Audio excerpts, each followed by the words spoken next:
Okay, so here is the air deck of my Avon dinghy, which is about 10 years old. The main tubes of the dinghy and the main dinghy is absolutely fine, but the air deck has perished in the sun and cracked, and I've tried to make some repairs, as you can see, but now it's make or break. I either repair the entire thing or the dinghy is probably going to go to the graveyard.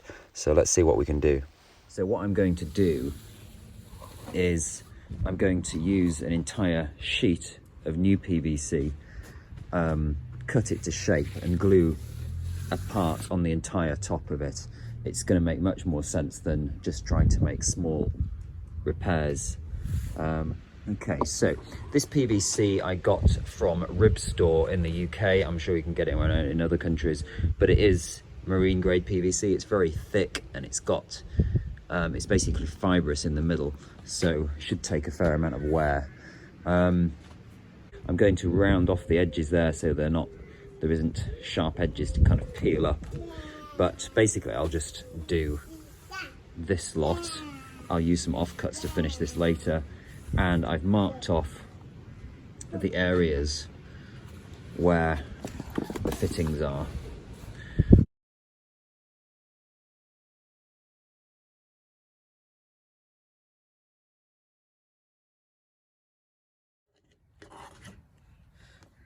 So I've basically used just templates. It's easy to find the center of something, but basically just using templates to create a decent circle for the cutouts, just to make it look a little bit more neat.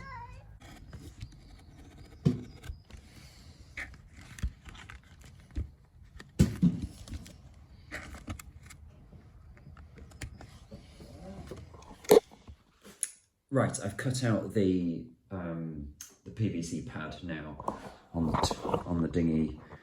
Unfortunately, I'm going to have to do this section because it came in a 1.5 meter roll, so I'm going to have to do this section as a separate piece. But anyway, I've cut out the rest, cut out the circles around the other fittings, and now what I'll do is use this primer, which probably would be absolutely fine to use meths or white spirit, but I think this actually primes the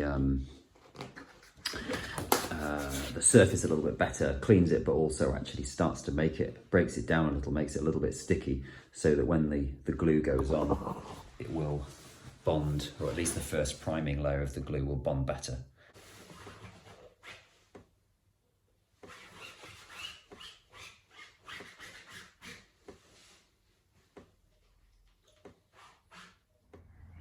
So I'm actually going to weigh the glue because it's a 20-to-1 mix. Things you could pause the video and read that, but you can see a ratio of 20-to-1, and I'm never going to get that done in volume, given that I'm going to do basically this section first, and then when that's pushed down I'll go to the next section and so on, just so I don't have to attempt to try and get it all in one go. So I'm going to do by weight, and then when I do put it on, I've been told that if you cut down a brush, what you're doing is more smearing it around rather than painting it on. So if you cut down a brush, then apparently that is the way to do it. And then you can use a credit card, or if better yet, one of these rollers, to squeegee out the air to the edges. Anyway, we'll see how that goes.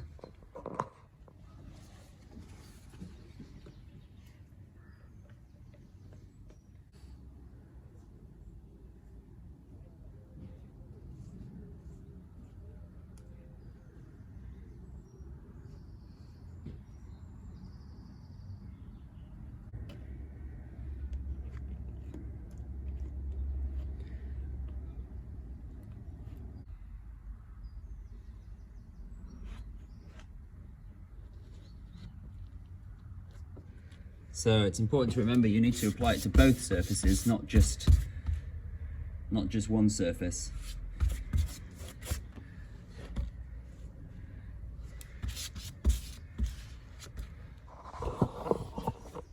So we're now meant to wait 15 minutes for that priming layer to dry before then putting a second coat on.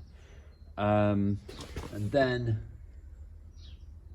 you just need to wait for it to become touch dry before plonking it down. Now, I've seen some other instructions and they suggest 3 coats, but well, this one only says 2 coats.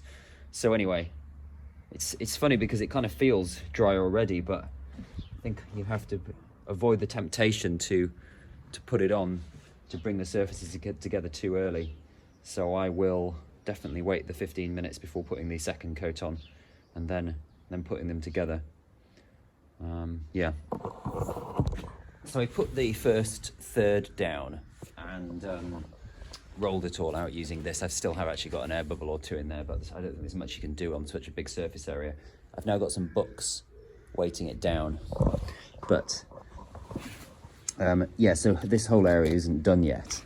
So now that the front is all laid out, this area should be a lot easier. I should be able to just put it down and then roll it back. I don't need to worry too much about aligning it because now the front is on.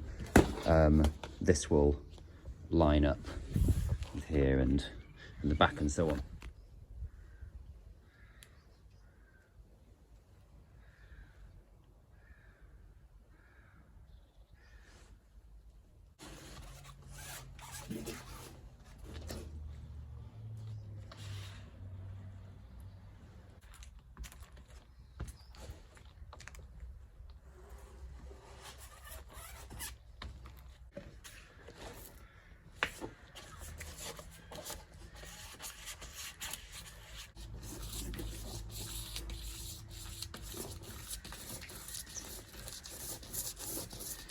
I've waited around about 2 to 5 minutes for the second coat to touch dry before then thinking about bringing the 2 parts together.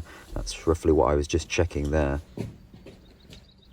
So at this point, it's actually quite a good idea to have another person at hand so they can hold the PVC up while somebody actually rolls it down and gets the air bubbles out. Doing this single-handed would be pretty difficult, I think. Quickly! Quick!